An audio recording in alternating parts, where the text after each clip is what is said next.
ಇಂದ ವಾಣಿಜ್ಯೀಕರಣದವರೆಗೆ 50 ಶತಕೋಟಿ ಡಾಲರ್ ಮೊತ್ತದ ಸಹಾಯಧನದ ಮೂಲಕ ಖಾಸಗಿ ಉದ್ಯಮಗಳನ್ನು ಪ್ರೋತ್ಸಾಹಿಸಲಾಗುತ್ತಿದೆ. ಭಾರತದಲ್ಲಿ ವಿಶ್ವದಲ್ಲೇ ಅತಿ ಕಡಿಮೆ ದರದ ಡೇಟಾ ಮತ್ತು ಹಸಿರು ಇಂಧನ ದೊರೆಯುತ್ತಿದೆ ಎಂದರು. Private enterprise through targeted incentives of over $50 billion. We are also providing one of the world's most affordable data and low-cost green energy. Our approach is clear. Our government will enable and industry will innovate. Startups will disrupt and global partners will scale with us. ಪ್ರಧಾನಿ ನರೇಂದ್ರ ಮೋದಿ ಫ್ರಾನ್ಸ್ನ ಪ್ಯಾರಿಸ್ನಲ್ಲಿಂದು Bharat France ನಡುವಿನ ಆರ್ಥಿಕ ಮತ್ತು ಕೈಗಾರಿಕಾ ಸಹಕಾರ ವೃದ್ಧಿಯ ಭಾಗವಾಗಿ ಅಲ್ಲಿನ ಪ್ರಮುಖ ಕಂಪನಿಗಳ ಮುಖ್ಯಸ್ಥರೊಂದಿಗೆ ಮಾತುಕತೆ ನಡೆಸಿದರು. ಮೊದಲಿಗೆ ಪ್ರಧಾನಿಯವರು ಸೇಂಟ್ ಗೋಬೈನ್ ಸಂಸ್ಥೆಯ ಅಧ್ಯಕ್ಷ ಮತ್ತು ಸಿಇಒ ಬೆನೆಟ್ ಡಜನ್ ಅವರನ್ನು ಭೇಟಿ ಮಾಡಿ ಸಾಮಗ್ರಿ ಮತ್ತು ನಿರ್ಮಾಣ ಕ್ಷೇತ್ರದಲ್ಲಿನ ಅವಕಾಶಗಳ ಕುರಿತು ಪ್ರಮುಖವಾಗಿ ಚರ್ಚಿಸಿದರು. ಭೇಟಿ ನಂತರ ಸಾಮಾಜಿಕ ಮಾಧ್ಯಮದಲ್ಲಿ ಪೋಸ್ಟ್ ಮಾಡಿರುವ ಪ್ರಧಾನಿಯವರು ಸೇಂಟ್ ಗೋಬೈನ್ ಸಂಸ್ಥೆಯು ಭಾರತದಲ್ಲಿ ಆಳವಾಗಿ ಬೇರೂರಿದ್ದು ಹೆಚ್ಚಿನ ಹೂಡಿಕೆ ಮಾಡಿದೆ. ಇದರಿಂದ ಭಾರತೀಯ ಯುವಜನರಿಗೆ ಅವಕಾಶಗಳು ಸೃಷ್ಟಿಯಾಗಿವೆ ಎಂದು ಹೇಳಿದ್ದಾರೆ. ಹೂಡಿಕೆ ಮತ್ತು ಉತ್ಪನ್ನ ಯೋಜನೆಗಳ ಕುರಿತು ಪ್ರಧಾನಿ ಅವರಿಗೆ ವಿವರಿಸಿದ್ದಾರೆ. ಬಳಿಕ ಪ್ರಧಾನಿ ಅವರು ಸದ್ಯಕ್ಕೆ ಅದೇ ಬಟ್ಟೆ ಹಾಕಿ ಅವಾಗ ಒರೆಸ್ಕೋಬೇಕು. ಸ್ಮಾರ್ಟ್ ಮೊಬಿಲಿಟಿ ಹಾಗೂ ರೈಲು ಆಧುನೀಕರಣದಲ್ಲಿ ಕೇಂದ್ರೀಕರಿಸುವ ಕುರಿತು ಮಾತುಕತೆ ನಡೆಸಿದರು.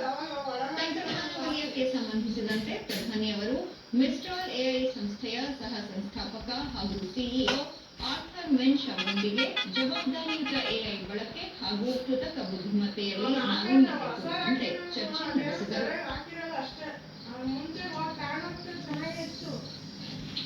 ವಿಕಸಿತ ಭಾರತ ದೃಷ್ಟಿಕೋನ ಸಾಕಾರಗೊಳ್ಳಲು ಬುಡಕಟ್ಟು ಜನರ ಅಭ್ಯುದಯವು ಅಗತ್ಯವಾಗಿದೆ ಎಂದು ರಾಷ್ಟ್ರಪತಿ ದ್ರೌಪದಿ ಮುರ್ಮು ಪ್ರತಿಪಾದಿಸಿದ್ದಾರೆ. ಮಧ್ಯಪ್ರದೇಶದ ಬೇತೂಲ್ನಲ್ಲಿಂದು ಬ್ರಹ್ಮಕುಮಾರಿ ಸಂಸ್ಥೆ ಆಯೋಜಿಸಿರುವ ಆಧ್ಯಾತ್ಮಿಕ ಜಾಗೃತಿಯೊಂದಿಗೆ ಬುಡಕಟ್ಟು ಸಮುದಾಯದ ಸಬಲೀಕರಣ ಕುರಿತ ಸಮಾವೇಶದಲ್ಲಿ ಅವರು ಸೃಷ್ಟಿಯ ಆರಂಭದಿಂದಲೂ ಬುಡಕಟ್ಟು ಸಮುದಾಯ ಅಸ್ತಿತ್ವದಲ್ಲಿದೆ.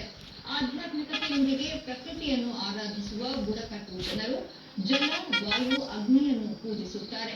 ಸೂರ್ಯ, ಚಂದ್ರ, ನದಿ, ಸಮುದ್ರಗಳೇ ಇವರಿಗೆ ದೇವರಾಗಿದ್ದಾರೆ. ಯಾವುದೇ ಸೌಲಭ್ಯಗಳನ್ನು ಅಪೇಕ್ಷಿಸದ ಈ ಸಮುದಾಯಗಳಿಗೆ ಅನುಕೂಲಗಳನ್ನು ಕಲ್ಪಿಸಿ ಗೌರವಿಸುವುದು ನಮ್ಮೆಲ್ಲರ ಕರ್ತವ್ಯವಾಗಿದೆ. ಇವರನ್ನು ಆಧುನಿಕತೆಯೊಂದಿಗೆ ಜೋಡಿಸುವ ಕೆಲಸ ಆಗಬೇಕಾಗಿದೆ ಎಂದರು. धन्यवाद देना चाहती हूँ उनके लिए विशेष रूप से बहुत सारी योजनाएं बना रहे हैं। पढ़ाई से लेकर से हेल्थ के लेकर से हम लोगों का जो राज्यपाल महोदय कल हम लोगों का प्रोग्राम है सिकल सेल एनीमिया और ऐसी बीमारी है वो जनरली आदिवासियों को होता है।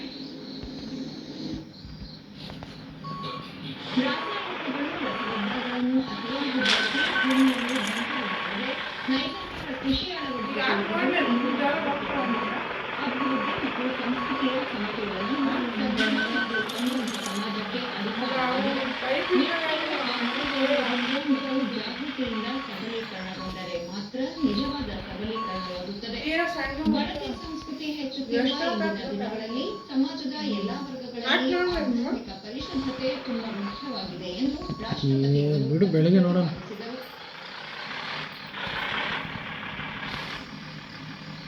ಪ್ರಧಾನಿ ನರೇಂದ್ರ ಮೋದಿ ಪ್ರೋತ್ಸಾಹವನ್ನು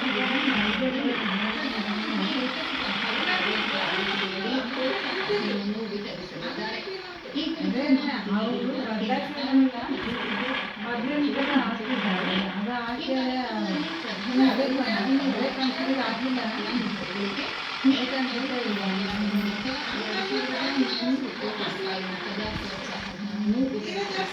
ಈ ತಿಳಿಸಿದ್ದಾರೆ. 2025ರ ಆಗಸ್ಟ್ 1ರಂದು ಜಾರಿಗೆ ಬಂದ ಈ ಯೋಜನೆ ದೇಶದಲ್ಲಿ ಒಳಗೊಳ್ಳುವಿಕೆ ಮತ್ತು ಸುಸ್ಥಿರ ಉದ್ಯೋಗಾವಕಾಶಗಳ ಸೃಷ್ಟಿಯ ಸರ್ಕಾರದ ಬದ್ಧತೆಯನ್ನು ಪ್ರತಿಬಿಂಬಿಸುತ್ತದೆ.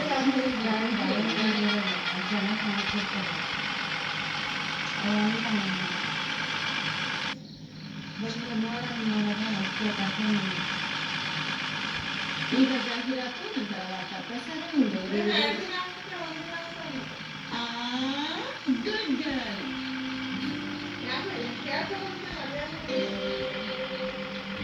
ಸರಳವೆಲ್ಲ ಈಗ ಹೊಸ ಜುಮುಕಿ ಇಲ್ಲ ಈಗ ಉಳಿತಾಯ ಮಾತ್ರ ಮೊದಲ ಜುಮುಕಿ ಇದೆ. ಏಕೆಂದರೆ ಪ್ರತಿ ತಿಂಗಳು ಸ್ವಲ್ಪ ಉಳಿಸಿ ಸ್ವಲ್ಪ ಹೂಡಿಕೆ ಮಾಡಿ, ಸ್ವಲ್ಪ ಅನಿಶ್ಚಿತೆಗಾಗಿಯೂ ಉಳಿಸಿ, ನಂತರ ನೀವು ಟೆನ್ಷನ್ ಫ್ರೀ. ಆಗ ಜುಮುಕಿ ಇಂಜೆಕ್ಷನ್ ಅಲ್ಲ, ಆದ್ಮೇಲೆ ಸಾಕ್ಷರತೆ ಮಹಿಳೆಯರ ಸಮೃದ್ಧಿ.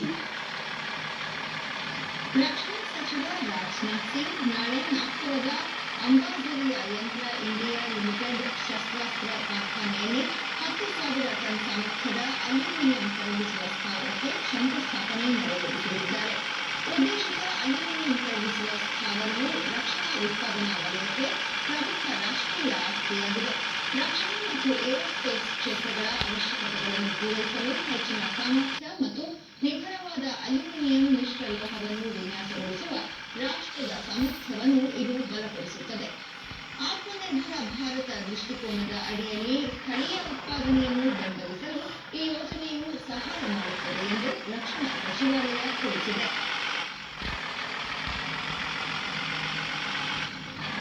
ಕೇಂದ್ರ ಅಲ್ಪಸಂಖ್ಯಾತ ವ್ಯವಹಾರಗಳ ಸಚಿವ ಕಿರಣ್ ರಿಜಿಜು ಅಧ್ಯಕ್ಷತೆಯಲ್ಲಿ ದೆಹಲಿಯಲ್ಲಿಂದು 2027ರ ಹಜ್ ಯಾತ್ರೆ ಪರಿಶೀಲನಾ ಸಭೆ ನಡೆಯಿತು. ಸಭೆ ನಂತರ ಕಿರಣ್ ರಿಜಿಜು 2026ರ ಹಜ್ ಯಾತ್ರೆ ಭಾರತ ಇತಿಹಾಸದಲ್ಲಿ ತುಂಬಾ ಯಶಸ್ವಿ ಹಜ್ ಯಾತ್ರೆ ಎನಿಸಿದೆ. 2026ರ ಹಜ್ ಯಾತ್ರೆಗಾಗಿ ಸೌದಿ ಅರೇಬಿಯಾದ ಉಮ್ರಾ ಮತ್ತು ಹಜ್ ಸಚಿವಾಲಯಗಳಿಂದ ಭಾರತಕ್ಕೆ 2 ಲಬ್ಸಾಯಿಕುನ್ ಪ್ರಶಸ್ತಿಗಳು ಸಂದಿದೆ.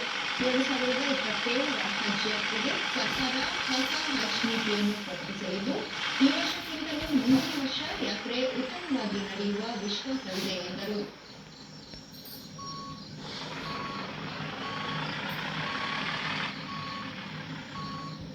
ಹವಾಮಾನ ವೈಪರೀತ್ಯ, ಮಾರುಕಟ್ಟೆಯಲ್ಲಿ ಬೆಲೆ ಕುಸಿತದಿಂದ ಕರ್ನಾಟಕದಲ್ಲಿ ಮಾವು ಬೆಳೆಗಾರರು ತೀವ್ರ ಸಂಕಷ್ಟಕ್ಕೆ ಒಳಗಾಗಿದ್ದು, ಕೂಡಲೇ ಬೆಲೆ ಕೊರತೆ ಪಾವತಿ ಯೋಜನೆ ಪಿಡಿಪಿಎಸ್ ಅಡಿ ನೆರವು ನೀಡುವಂತೆ ಕೇಂದ್ರ ಕೃಷಿ ಸಚಿವ ಶಿವರಾಜ್ ಸಿಂಗ್ ಚೌಹಾಣ್ ಅವರಿಗೆ ಕೇಂದ್ರ ಆಹಾರ ಮತ್ತು ನಾಗರಿಕ ಸರಬರಾಜು ಸಚಿವ ಪ್ರಹ್ಲಾದ್ ಜೋಶಿ ಮನವಿ ಮಾಡಿದ್ದಾರೆ. ಇಂದು ಕೃಷಿ ಸಚಿವರ ಪತ್ರ ಬರೆದಿರುವ ಪ್ರಹ್ಲಾದ್ ಜೋಶಿ, ಕರ್ನಾಟಕ ಮಾವು ಬೆಳೆಯುವ ಉತ್ತಮ ಪರಿಸರ ವ್ಯವಸ್ಥೆ ಹೊಂದಿದೆ. ರಾಜ್ಯದ ಅನೇಕ ಜಿಲ್ಲೆಗಳಲ್ಲಿ ಆದಾಯ ಮತ್ತು ಜೀವನೋಪಾಯಕ್ಕಾಗಿ ರೈತರು ಮಾವು ಬೆಳೆಯನ್ನು ಅವಲಂಬಿಸಿದ್ದಾರೆ.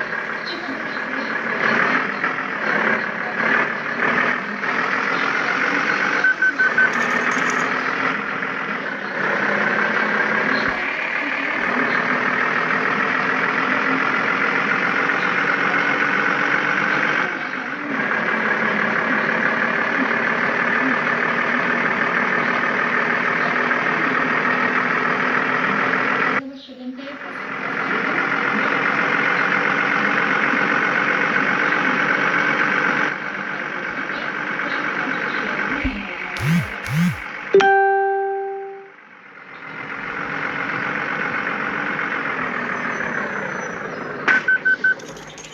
ವಿಧಾನಪರಿಷತ್ತಿನ 7 ಸ್ಥಾನಗಳಿಗೆ ನಡೆದ ಚುನಾವಣೆಯಲ್ಲಿ ಗೆಲುವು ಸಾಧಿಸಿದ ಅಭ್ಯರ್ಥಿಗಳನ್ನು ವಿಧಾನಸೌಧದಲ್ಲಿಂದು ಮುಖ್ಯಮಂತ್ರಿ ಡಿಕೆ ಶಿವಕುಮಾರ್, ಕೆಪಿಸಿಸಿ ಅಧ್ಯಕ್ಷ ಬಿಕೆ ಹರಿಪ್ರಸಾದ್, ಎಐಸಿಸಿ ಪ್ರಧಾನ ಕಾರ್ಯದರ್ಶಿ ರಣದೀಪ್ ಸಿಂಗ್ ಸುರ್ಜೇವಾಲಾ ಅಭಿನಂದಿಸಿದರು.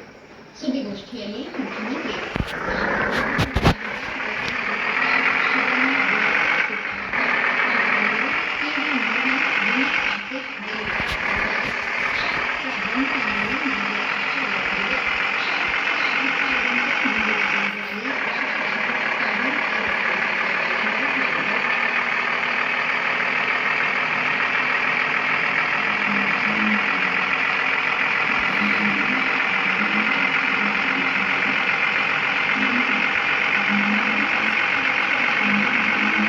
ಶೋಕೇಸ್ ಎಲ್ಲ ಐತೆ ನೋಡಿ.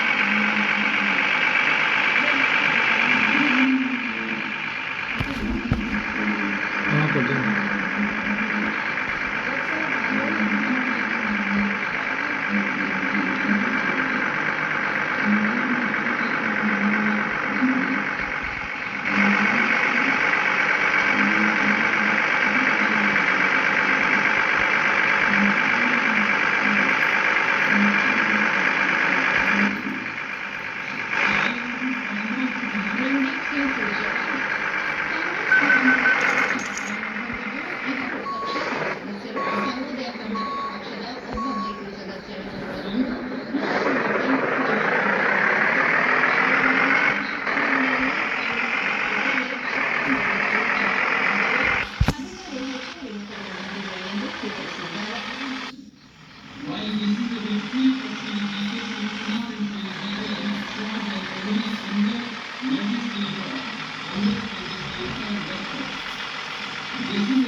ಪರಿಷತ್ ಚುನಾವಣೆಯಲ್ಲಿ ಗೆಲುವು ಸಾಧಿಸಿದ ರಾಜು ಕಾಲ್ಪುರೆ ಹಾಗೂ ಲಿಂಗರಾಜು ಪಾಟೀಲ್ ಅವರನ್ನು ಬಿಜೆಪಿ ರಾಜ್ಯಾಧ್ಯಕ್ಷ ಬಿವೈ ವಿಜೇಂದ್ರ, ವಿಧಾನಸಭಾ ವಿರೋಧ ಪಕ್ಷದ ನಾಯಕ ಆಕಾಶಕ್ಕ, ವಿಧಾನ ಪರಿಷತ್ತಿನ ವಿರೋಧ ಪಕ್ಷದ ನಾಯಕ ಛಲವಾದಿ ನಾರಾಯಣಸ್ವಾಮಿ ಅಭಿನಂದಿಸಿದ್ದಾರೆ.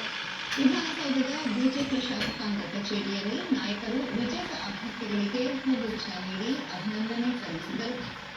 ಈ ವೇಳೆ ಸುದ್ದಿಗಾರರೊಂದಿಗೆ ನಮ್ಮ ಇಬ್ಬರು ಅಭ್ಯರ್ಥಿಗಳಿಗೆ ತಲಾ 30 ಮತಗಳನ್ನು ಹಂಚಿಕೆ ಮಾಡಲಾಗಿದ್ದು, ರಘು ಕೌಟಿಲ್ಯ ಅವರಿಗೆ ಹಂಚಿಕೆಯಾದ ಮತಗಳ ಪೈಕಿ ಒಂದು ಅಸೀಮಗೊಂಡು 29 ಮತಗಳು ಚಲಾವಣೆಯಾಗಿದ್ದು, ಅವರು ಗೆಲುವು ಕಂಡಿದ್ದಾರೆ. ಲಿಂಗರಾಜ ಪಾಟೀಲ್ ಅವರಿಗೆ ಹಂಚಿಕೆಯಾದ 30 ಮತಗಳಲ್ಲಿ 3 ಮತಗಳು ಅಡ್ಡ ಮತದಾನವಾಗಿರುವುದು ಕಂಡುಬಂದಿದೆ ಎಂದು ತಿಳಿಸಿದ್ದಾರೆ.